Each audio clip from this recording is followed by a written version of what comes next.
السلام علیکم سر، دس از می ڈاکٹر وہاب ریاض. سر ہمارا ملک مارز وجود میں 1947 میں آیا، 78 ایئرز ہو گئے، اور ہماری جو کانسٹیٹیوشن ہے کسی بھی ملک کے لیے اسٹیپنگ سٹونز اس کی کانسٹیٹیوشن ہوتے ہیں، جو 1973 میں آیا ہے تو آلموسٹ 52 ایئرز ہو گئے. کیا ہمارا ملک اپنے اسٹیپنگ سٹونز پہ چل رہا ہے کہ نہیں؟ اچھا، آپ نے کہا کہ آپ کو کون روک رہا ہے، ہمیں تو کوئی روک نہیں رہا. ہم تو آپ کے سامنے میں کھڑا ہوں اور میں آپ کے سارے سوالوں کے جواب دے رہا ہوں. ہمیں فریڈم آف ایکسپریشن ہونی چاہیے، اس میں کمی ہے، آئیڈیل نہیں ہے پاکستان میں، لیکن آج بھی اگر آپ آئین اور پاکستان کے قانون کے مطابق بولنا چاہیں تو آپ کو روک نہیں سکتا کوئی بھی. اور اچھا لیڈر وہی ہوتا ہے. دیکھیں، میں نے ابھی 100 باتوں سے اختلاف کیا ہوگا آج کی پالیسیز سے، اور کویسچن بھی ایسے آئے ہیں کہ میں نے ان سے بھی اختلاف کیا ہے، لیکن میں نے کسی کو گالی نہیں دی. جب میں یہاں کھڑا ہو کے کسی کو گالی دوں گا وہاں سے جوتا آئے گا میرے اوپر. تو ہمیں بات کرنے کا سلیقہ سیکھنا چاہیے. آپ بڑے اچھے الفاظ میں بھی، اگر آپ پڑھے لکھے ہیں، اگر آپ نے لینگویج کو پڑھا ہے، اگر آپ نے لٹریچر کو پڑھا ہے، تو آپ بڑے اچھے الفاظ میں وہ بات کہہ سکتے ہیں. سخت سے سخت بھی اپنا پیغام آپ دے سکتے ہیں جو آئین اور قانون سے کے اندر بھی رہے گا. جب ہم ملک کے جغرافیے کی بات کرتے ہیں، ابھی آپ نے وردی کی بات کی، دیکھیں 20 لوگ شہید ہو رہے ہیں آپ کے ملک کے اس وقت، وردی والے ایک دن میں 20 لوگ مر رہے ہیں. آپ کو اندازہ ہے اس کا مطلب کیا ہے؟ آپ کا ایک لائف سٹائل ہے آج یہاں پاکستان میں.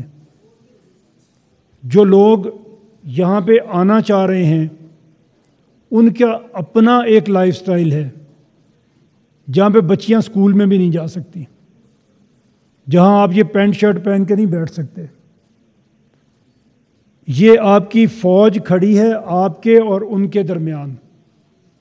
خدا نہ خواستہ اس فوج کے پیر لڑک گئے تو ہم سب اس طالبان رجیم کے انڈر ہوں گے جو آج افغانستان میں ہے. آپ وہ زندگی گزارنا چاہتے ہیں؟ آپ اس طرح کی مذہبی پابندیاں جو مذہبی نہیں ہیں، جو ان کی ہیں اپنی، ان کے نیچے آنا چاہتے ہیں؟ یہ ٹائیاں پہن کے، پینٹ کوٹ پہن کے بچیاں جو یہاں پہ ڈاکٹرز بن رہی ہیں، پڑھ رہی ہیں، آپ کی اپنی فیملی میں بچیاں پڑھ رہی ہوں گی، آپ چاہتے ہیں کہ یہ ختم کر دیں ہم؟ اس کو اگر کوئی روک کے بیٹھا ہوا ہے ابھی جو شہادتیں لے رہا ہے، آپ کا خیال ہے کہ فوج کی جو اعلیٰ قیادت ہوتی ہے، جس دن آپ کے لوگ شہید ہوتے ہیں، ان کے اوپر پریشر نہیں ہوتا؟ یہ جو کمانڈر بارڈرز پہ پھر رہے ہوتے ہیں اور عید پہ بھی جا رہے ہوتے ہیں اور ابھی بھی جا رہے ہیں، جہاں پہ شہادت ہوتی ہے پہنچتے ہیں، کس لیے پہنچتے ہیں؟ پریشر فیل کرتے ہیں وہ. اور روز آپ کی شہادتیں ہوتی ہیں. آپ کی اور اس لائف سٹائل کے درمیان یہی ایک لائن ہے. خدا نہ خواستہ یہ لائن نہیں ہوگی تو آپ کی زندگی بڑی میزریبل ہو جائے گی. یہ کالج، اسکول، ہاسپٹل یہ اس طرح سے کام نہیں کر سکیں گے. یہ چیز ہمیں اچھی طرح، یہ کوئی آپ کو نہیں بتا رہا، یہ چیز ہمیں بڑی اچھی طرح سے سمجھ لینی چاہیے. ہمیں یہ آج سوچ لینا چاہیے کہ کون سی لائف سٹائل ہے جو ہم جینا چاہتے ہیں، اور اس میں اور ہماری باتوں میں کیا کنٹرڈکشن ہے. یہ سمجھ کے سوچ کے ہم اپنی باتوں کو کریں اور اپنے جذبات کو اس کے مطابق رکھیں.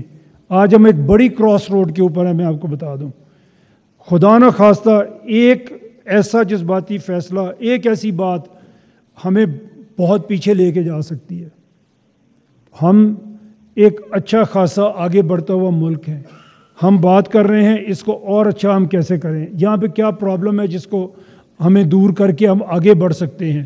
یہ اپرچونٹیز آپ ختم کر دیں گے اپنے لیے خدا نہ خواستہ اگر آپ اس طرح کے نعرے بازی میں اور اس طرح کی باتوں میں جائیں گے.